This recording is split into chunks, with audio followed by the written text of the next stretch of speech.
We've been pushing to get answers about what happened and why. After weeks of declining to explain details of a murder-suicide in Littleton, the mayor and police chief are now answering tough questions from Denver 7 Investigates.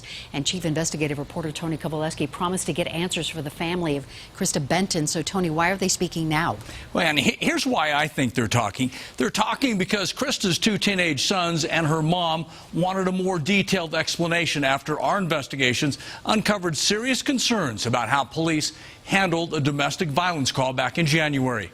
12 hours after the call, a murder-suicide in the same apartment.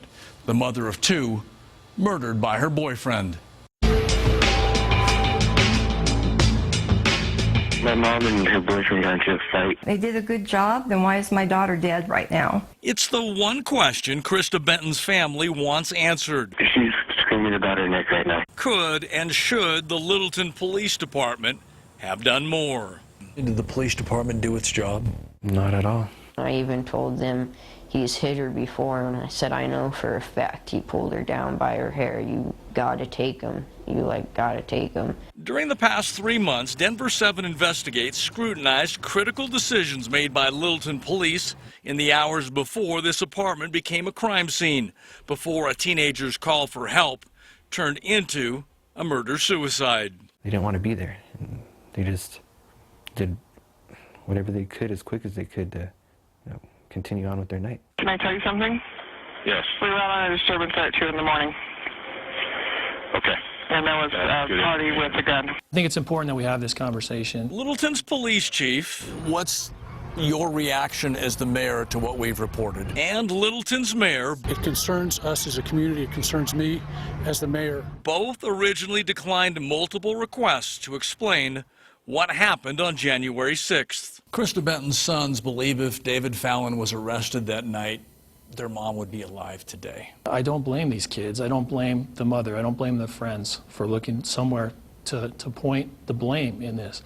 Ultimately, the blame for this tragedy is with the person who pulled the trigger. But before the shooting, records uncovered by Denver 7 found at least 5 other calls in recent years to this apartment. They never once ever arrested him, and I don't think it ever went through their mind to arrest him. And 12 hours before the murder, Littleton police again decided not to arrest Krista's boyfriend.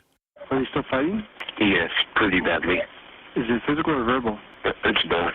Did you expect police to arrest David that night? Yeah, I was on the ground. I am confident that our officers did everything they could that night, everything they were legally authorized to do to resolve that situation. Krista Benton's family wants to know why David Fallon was not arrested that night. What's the answer? Well, simply the answer is that we didn't have probable cause to do so. Denver 7 also raised questions about this report. 1 sentence and 7 words. The officer's account of that 27-minute domestic violence call inside the apartment. The report wasn't offered or given to Krista Benton's family. The report was not initially given to 7 News. It looks like a cover-up, sir. It would be unusual for me to believe that there'd be a cover-up in that incident. Our investigation has also learned that following the murder-suicide, on the police chief's orders, the original report was rewritten. 1 sentence and 7 words, growing into 6 paragraphs. And the title also changed from domestic verbal to domestic criminal. And the original report then deleted from the computer. Some sources say deleting that report was an attempt by your department to cover it up. Absolutely not. There's no reason for us to cover up anything. The 6-paragraph report, the 1-sentence report, they essentially say the same thing. It's just greater detail.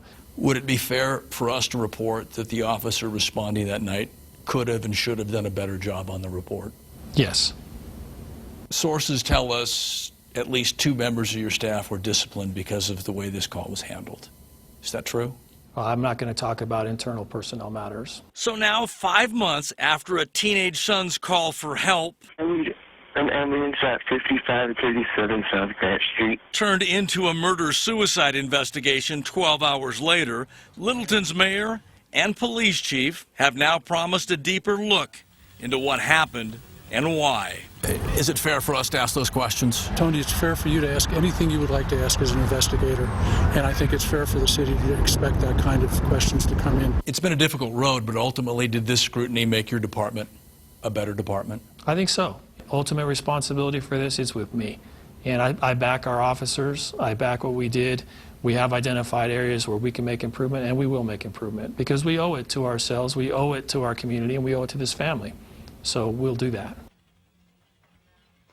Congratulations to the chief for stepping up and taking accountability. Now, in the wake of our investigations, the family has informed the city of Littleton of its intent to file a lawsuit.